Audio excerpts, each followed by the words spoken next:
So let me show you like one of our ads, how it performs. So this is an ad we did for one of our events in Feb, right? So this ran for a month, Jan 20th to Feb 23rd. Okay, we got reach of about 146,370.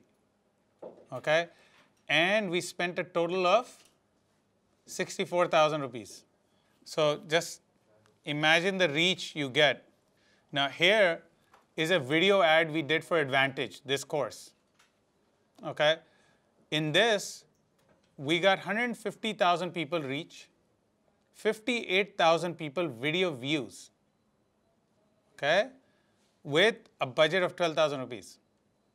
You can do whatever you want on the street. With 12,000 rupees, if you can get 58,000 people to view your video, nothing like it. Okay, and I'm telling you on street it cannot happen. With this video, you embedded a video in from YouTube, or it was direct on Facebook itself? Great question.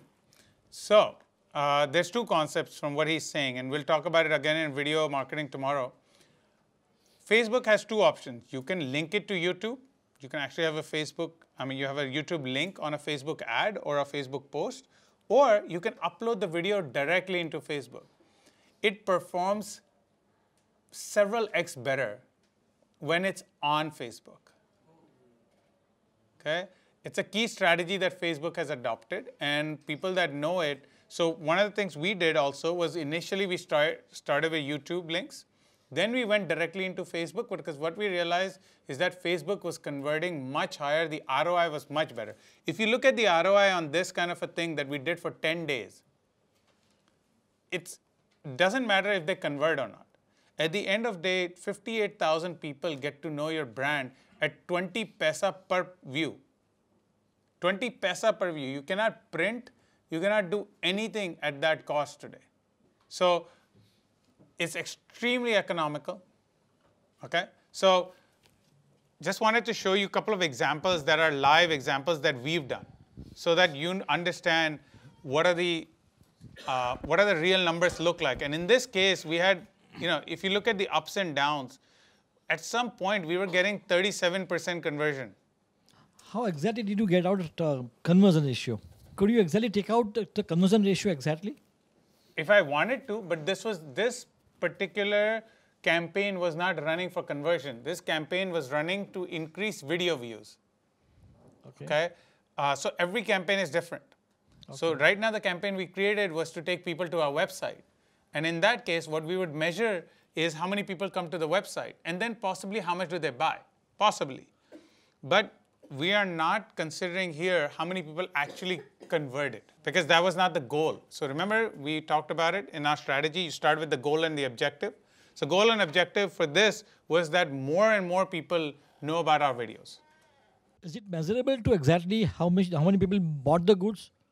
Yes, you can. Absolutely. You can. So when they click and they go to your website, Google Analytics takes over, right? You will know exactly how they came, and if they bought, you'll be able to see it in analytics. So how much you have invested for this campaign? 12,000 rupees over 10 days. Okay, and believe me, we've done a lot of these campaigns. For Advantage, we shooted 3 videos for shopping. Correct. So we have more of those, right? So we have the Advantage videos, plus we created a summary also, like a basically an intro. Why to go online? Yeah, exactly. So all of those videos we promoted. Okay. One thing I want to show you very quickly on one of our pages, just so you know, in organic also how much difference a video makes. So I'm going to take you to Etailing India's page, okay? Because the reach that we were able to get on certain videos was just unbelievable, even organically. Forget promoting them. Okay, so we created this video that basically promoted our event, right? So this video had about 29,000 views. Okay, it was a 30-second very promo video we created. We put it out there. We got 29,000 views on it. Okay, even organically, we were able to get 1,000, 2,000, 3,000 reach on videos. Whereas on a post, we get 100, 200, 300. Okay, So on the videos anyway, Facebook does very well as far as reach is concerned. So as we saw, one of the things is Facebook, first of all, very economically, we're able to reach out. Okay, like I just showed you on eTailing India's page, we're able to reach out to much larger audiences using videos. Okay, even organically, videos perform better. Okay, more videos you post, the better the reach is going to be. Okay, every time you post something, and if it's your page, okay, what's going to happen is you're going to be able to actually see what is the reach. Okay, do you see in every one of our posts, I can see how many people have reached? It has reached 56, 293, 459, 794, 1073, 365, 275. So you can actually see how many people you're reaching, even organically. These are not paid. These are organic reach on a daily basis on every post that we do, right? So 1,100 people, 1,000 people, 900 people. The other thing, what we're also noticing, and something you'll measure, is certain times of the day, certain days of the week, we perform very well. And rest of the time, we don't perform so well. Okay? But we continue to still push content at those times. Okay? Because the reason is what we found is that the group was not an overlapping group. So I would lose 200 people if I just posted at one time of the day. Okay? Maybe one time I'm getting 1,000, the other time I'm getting 200, but they're mostly exclusive. They're not the same people. So I don't want to lose both. So what we do is we continue to post at those times. Okay? If you go down, we have a history of this. We're reaching 1,000 every time, and then we have days and times where we reach 200, 400, numbers like that. Okay? It's very consistent. We know that we can reach 1,000 people at least on every post that we have. And this is organically. We don't pay for it. Okay? And this is given that we only have 8,000 likes on our page. Okay? One of the things that you'll realize is people love to buy likes. Okay? When you buy likes, they're not going to convert. So it's no reason for me to have 150,000 likes and have 1,000 people engage with me. I'd rather have 1,000 people engage with me on 8,000 likes. Okay? At least I know my 10, 12, 15% is an engaged audience for me all the time. The other thing I wanted to show you on these ads, which I didn't show, on each one of these ads, the other thing you can see are the demographics. Yes. So sometimes it also happens, no? There are less likes, but our video reach, so that doesn't give a negative impact. Suppose there are 350 likes and reach is 1,000, so no, why would it give a negative impact? See, reach increases multiple times, right? One, because it's not necessary that only people liking it will see it, right? There'll be others. Second, if people are sharing it, then that means they will be bigger than the number of likes you will have people viewing it. Okay? Thirdly, if you're using groups smartly, then again, even them not liking it, you're still able to reach out to them. So there are times when your reach can be larger than the number of likes you have on your homepage or from your Facebook page. no, but it's always better to have as many likes as possible. Sure, I think it throws a good impression, but then as a marketeer, if you're looking to convert, then you're going to have an issue. Okay? I know a very big brand, very, very big brand. They have about 5 or 7 Facebook pages, each one of them having at least 3.5 million, 4 million likes. Okay? Do you know what? They have lesser engagement than I do on each post, and they're an entertainment brand. Okay?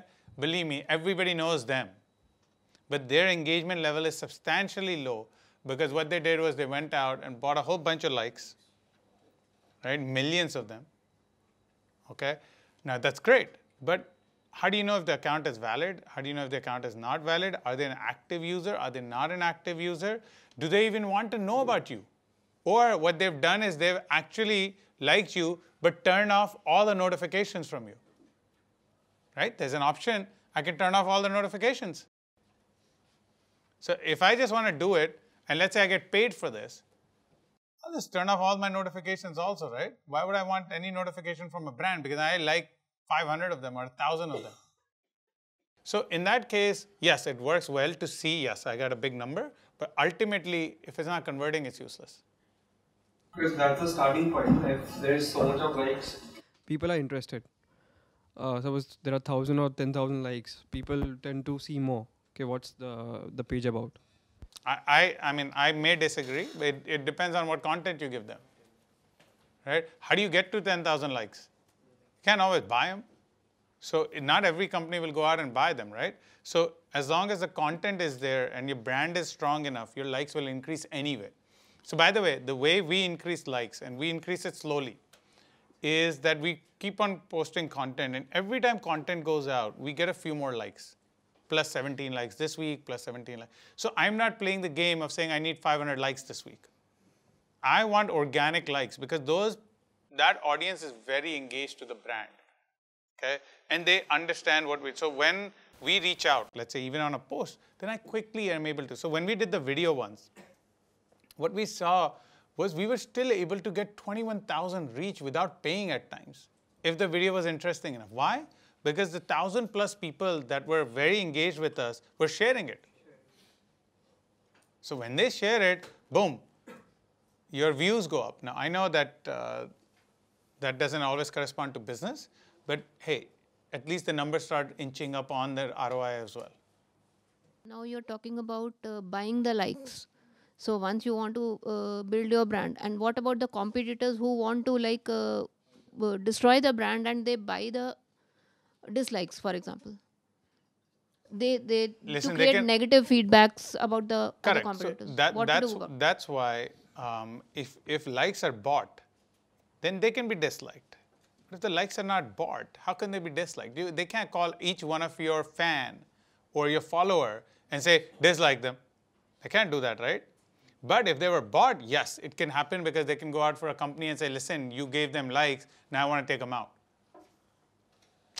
I'm just saying, hypothetically, not necessarily this can happen. And the other is, realistically, there's no concept of dislike. You can unlike. Unlike or negative feedback. Yes, but that can only happen with the ones that, one, either are not truly happy with you, which is a bad thing anyway for your brand, or secondly, if you've bought them and somebody can go back to those guys and say, nay, unlike them. If they're true followers, if they're true fans, they engage with you, your likes should remain. Okay? So you know how I follow likes? Even not following how many I get every week, my biggest concern is, do I have an unlike? If I have an unlike that week, that means something was wrong. So I have to ask the content team, why did I have an unlike? What did we do that made us get an unlike? Because unlike is actually probably more concerning than the like. Because once they're engaged, I don't want them to go away. Okay? So, but realistically, competition, if they're true likes, they can't do anything about it. I was unaware of this fact. Can likes be bought on Facebook? Yes. Not from Facebook, but yes. I can hire an agency and say कि मेरे को 10,000 likes चाहिए. They'll tell me 1, 2, 3 rupees, whatever per like. You pay them, or maybe even lesser. That's unethical? Absolutely. But people do it often. People do this often. And larger brands do it. One is because they're unaware. The agencies don't tell them. Second is that some brands don't care. Larger brands care, but a smaller brand entering doesn't care. Says, मेरे को तो कैसे ना कैसे लोग चाहिए. Boss को दिखाना है. नहीं तो I'm not a digital marketing guy. Because he'll say कि अरे तुमको आता ही नहीं है कुछ. Boss, I got 30,000 likes. Yeah, well, boss, 30,000 like में से कितने लोग engaged हैं and कितने buy करेंगे? ये बताओ. Because in one of my competitors' page, it is visible that the number of likes and the number of engagement, the ratio is way too different. As in the number of likes he has on his page and the content engagement, it's very low as per the likes that should actually be. So it can be known as unethical or... No, so I don't know if he bought it or not. If he bought it, yes. But you can't do anything about it. Because within a few days or weeks' time, I saw the transition. So then it's definitely that they've gone out and run some campaign to get like. You can even do it. So here's the easiest way for you to get a like. If you want to do it without having to worry about कि वो brand से engage होंगे नहीं होंगे. Run a contest. Say win a new iPhone. Okay? There are contest mechanisms that say first click like and then only you can enter. Correct? So you bought the like. So for one iPhone cost, say minimum entry needed is 50,000 or 100,000 entries. With the entry milegi, so you've paid for iPhone, the cost of an iPhone you give away versus the 100,000 likes you've got. So you can run that. You won't have a problem. So you can also buy the like. You don't have to get an agency. But those people are not engaged to you. That's my problem. I keep on telling people that don't go after just sheer number. It'll actually kill you in the long term. First, you'll be so lost in that whole environment because 100,000 है, उसमें से convert इतने से होते हैं, मैं कितना track करूँ? I need to sift down and I can't call people and say, stop, don't like me, unlike me, unlike me, unlike me. I have to stop the page and start a new page just so that I can get a clear account. Right? So in email marketing, remember I told you the same thing. And as a company, I'm saying we did this also. We went out and bought a database. Worst decision we ever made. It took us years to get out of it. Because we merged it with our current database, then to sift through, find the real engaged people, and then just leave them. Horrible job. So rather just not get into it. In terms of buying, like the only thing I can understand at times, or the only, I mean, it's definitely unethical and it's definitely not advisable at all.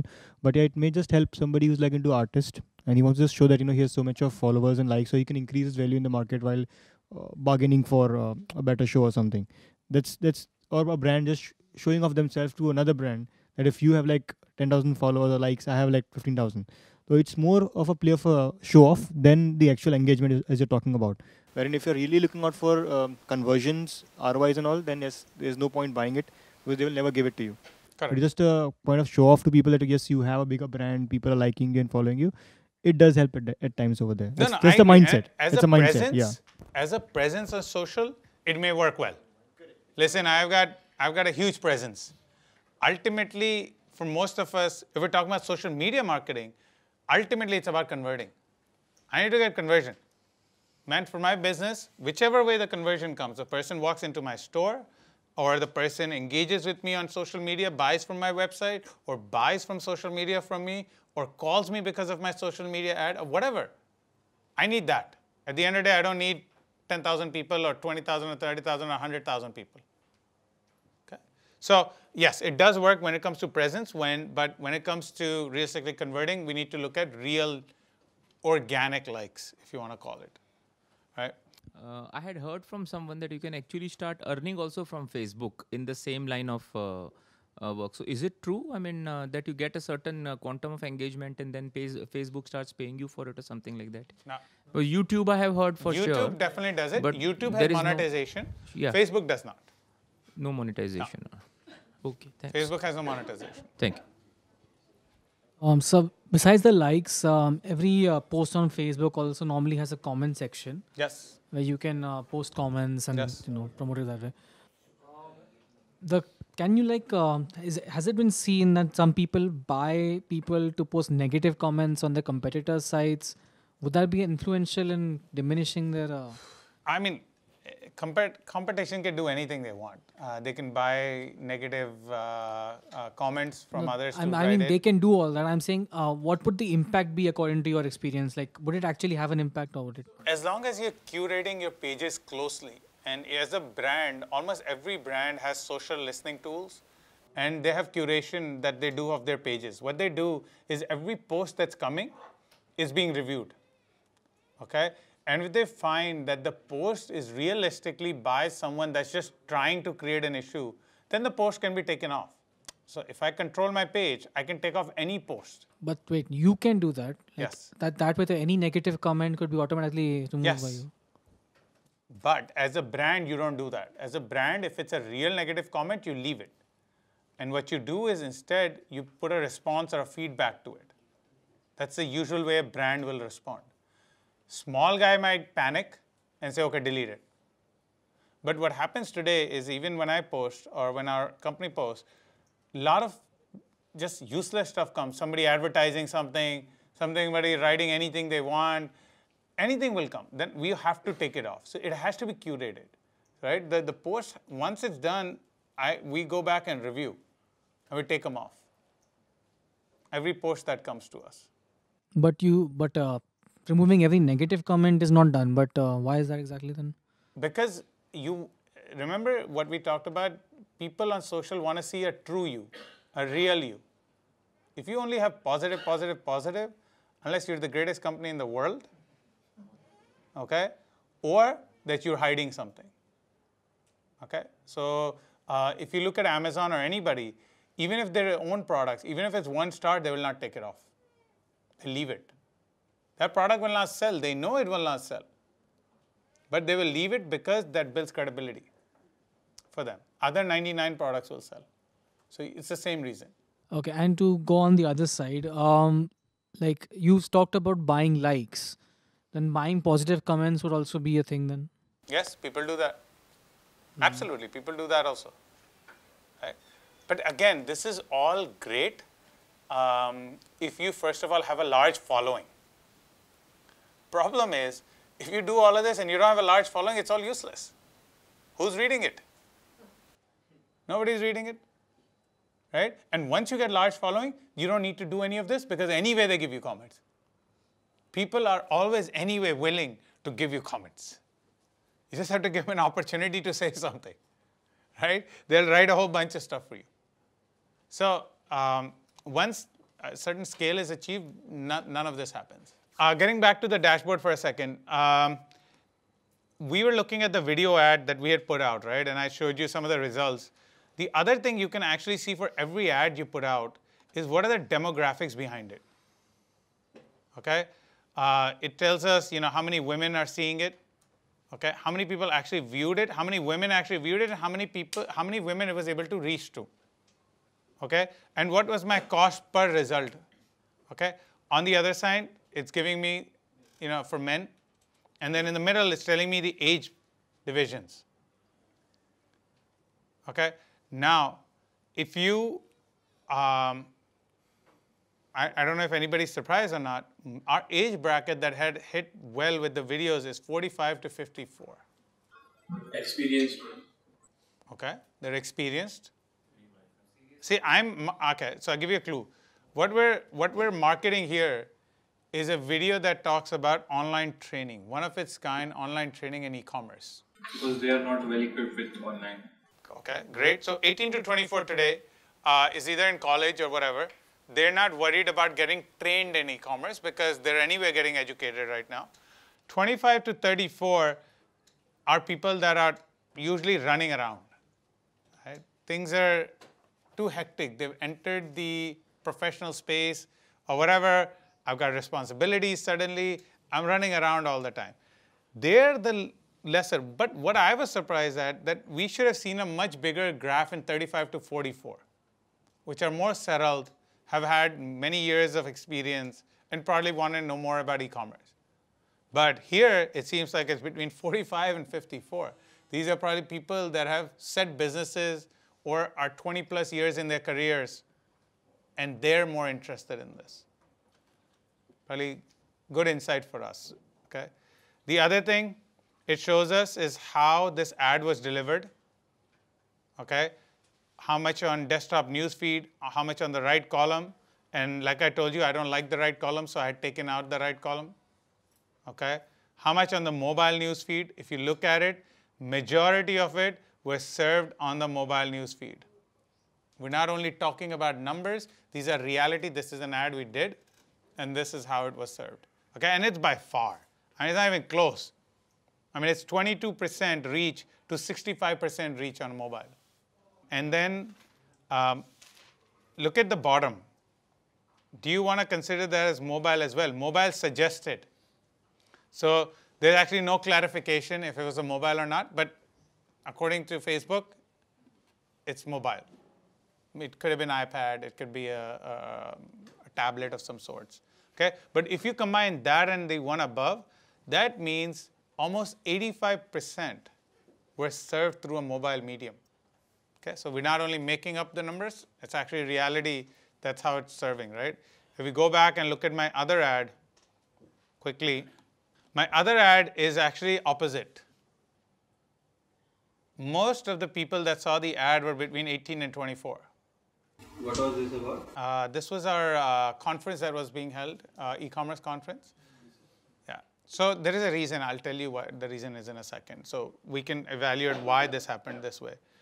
Even though they're both e-commerce related, it's opposite results. Okay.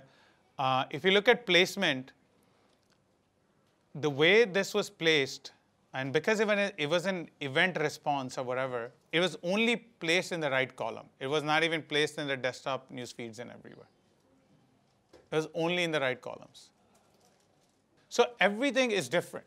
Every ad is different. If your objective makes it different, okay? And the reason why you see the differentiation, first couple of reasons why you see the differentiation. One, the medium it was served on. Because this ad was served on a desktop, okay? And today, likelihood is the younger bunch that's in a college, etc., at home, high school, sitting on a desktop, looking at social, right? Because either they don't have data packs for themselves, or they can't afford the data packs, okay? So one is that. Second is, when it comes to education or training, the word training, not even education, training, it's once I have some experience, I have trained. I go for training, right? Versus a conference which talks about, you know what, come learn anything about e-commerce. So suddenly a younger person engages with it much more. Versus when it comes to training. You tell a younger person training, they'll run away because they're anyway going through every day of CA training and this and that and that, and they just nothing. They want nothing to do with another training. Correct? So multiple reasons why the numbers look so substantially different. They are like free basically, free or like childless. It's not even about money. It's simply that it's lesser commitment from them. It's also about commitment. I have lesser commitment to it. Na? मैं जाता हूँ एक दिन, 2 दिन, I'm done. On the other hand, training, oh no, 6 months of training, 3 months of training. First thing that comes in mind is कि अरे अभी तो मैंने CA की वो पास करी है, अभी मैंने वो करा है, now another training. Right? So multiple reasons why the results are very different between the two. Okay. Any questions on these? Any questions on Facebook? Before I move on from Facebook, anything you like to see? Anything you like to ask? Yes. Will the pattern change from a video film and a picture, an image? Sorry? Will the results dynamically change when Yes. I post a video and a? Absolutely. It will be much better reach. It will be much better ROI, meaning people actually viewing it and everything. Yes, it'll be much better. 2 reasons. One, it's a medium that most of us connect with more often. Okay. When do you connect with a static photograph today, besides Facebook or Instagram or one of these few places? Where else do you connect? We don't, right? But video is something we connect with all the time. TV is video. We're forgetting. It's just live video, right? So we are connected to that medium much more often. So we are trained at times to stop and watch. So when it comes, I'm telling you, you scroll the Facebook feed yourself and you will stop at those videos that start playing. Okay? So just very quickly, if I go down the feed, right? Okay. So I can go down. Now what happens is I'm constantly going down. That's my trend, right? But what will happen is the video will come up somewhere. And suddenly, see, this one is a link. It's a YouTube link, so it will not play. So I will not stop, right? I'll keep on going until, let's say this one started playing, right? Now what happens is, as soon as it starts playing, my brain tells me, okay, wait, stop and see what it is. And so they get a view. Okay, now if it's engaging, I can click on it and see it with voice and everything. Otherwise, leave it alone.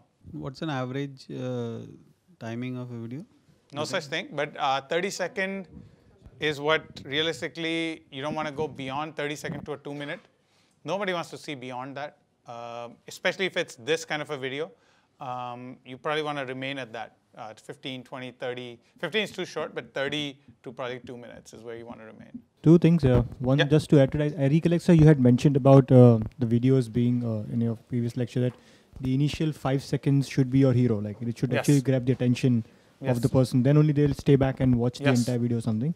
That's one thing I could add to sir's question also, that the video size could be 30 or 1 minute, whatever it is, but ensure that the first 5 seconds are more important. You get the best out there itself. Coming to the ad part of it, a Facebook ad, GIF files are also being used a lot of time. Do they also play an important role in terms of gaining attention? They do, but the problem with GIF is Facebook is not allowing constant rotation, right? They're only allowing one, which is a problem. So once it rotates, I can't go back. So it starts to become a problem. So if they had allowed rotation of GIF constantly, then I think it would have had a bigger impact. But because they're only allowing one cycle, it doesn't have much of an effect. I can't even tell the difference when I'm seeing GIF. I don't even know where the GIFs are, except nowadays it shows GIF. That's it. So I don't know most of the time what the difference is. So as you mentioned about the slide ads, do I have to create a slide and then add to the picture, or Facebook will give me an option to make a slide when I'm creating the ad at the end? What do you mean? The slideshow, which you're talking about before the carousel. Not the carousel, the slideshow of the pictures. That's the carousel. That's the carousel. Yeah. Okay. There's no slideshow as such that's separately. The carousel. Okay. Fair enough. Okay. By the way, guys, on the Facebook pages, you have options to create all kinds of things, right? All of these tabs can be changed. You can actually manage all your tabs here. You can change them. You can add things to them. You can add apps to them. All kinds of facilities are available. Okay, we can't get into everything because otherwise this is a few days worth of stuff to see. Okay, all right. Any more comments or questions on Facebook before I move? And are there any disadvantages in that? So videos are by default autoplay in Facebook. I can turn off autoplay. Okay? As a user, I can turn off autoplay. The YouTube uploaded videos won't automatically upload. Exactly. So the YouTube ones are not. Facebook videos, the videos that are uploaded in Facebook. Directly in Facebook. Yeah. They are autoplayed. Okay? But by default. But I, as a user, can decide and change my settings to not autoplay. But most of us don't do that. Most of us, I guarantee you, there's almost no one in this room that has gone to their settings and said that don't autoplay my videos. Has anybody gone in Facebook and put in your setting that you don't want to autoplay videos? No, right? That's how it is. There's a very few percentage there is. Yes, there is an option to do it, so nobody does it though. But then how come then some of the videos are autoplaying and some you need to click the link to? No. So the one where the link is put into Facebook, the video is not there, they will not autoplay. The picture of the video is there. Yes. With the triangle. Yes. That means the video is somewhere else. Maybe YouTube. Maybe YouTube, maybe some other platform. When the video is on Facebook, it'll start to autoplay. You go through your whole timeline, newsfeed. Just scroll up and down, you'll see. Okay. Okay? Yeah, thanks. All right. So when we upload a post basically on our page, there is this meter at the bottom indicating the number of people reached, right? So once the meter is full, one of my friends said that actually they don't repost it or something. So so you can repost those posts again? Yeah, and there is no meter, by the way. The meter only shows you progress. Okay. It is not that after this it ends or we stop. No. Okay. The meter keeps on going. So the meter is only there to kind of show you, how you're doing, right? And what happens is if a post has been both organically being looked at and as well as being promoted through an ad, then you can see the difference, how many organically and how many through ad. That's it. That's what that meter is showing. All right. So once basically the whole meter is full, actually, like, of the older posts, does it make sense to remove the older posts? Because no. Why would you remove the older post? You never remove content. You never remove it. No. Okay. You leave it because you never know what Google will, first of all, find from here that optimizes. Second, you don't know what people will be searching for and they'll find that post and come. Why would I want to remove it? Plus, there's no restriction. Facebook doesn't tell me to remove them. They're not asking me to remove older posts. So if the meter is basically full, does it reach that many people also when it is like not that full? The meter is only an indicator. Again, I'm telling you, it's not anything but an indicator. Okay, So how many you've reached. All right. That's it. So whatever it says, 1600, that means 1600. Okay. If it says 300, 300. But it doesn't tell you 300 out of 1600. No. Okay. It's not the way. There's no limit basically. No. Thank you.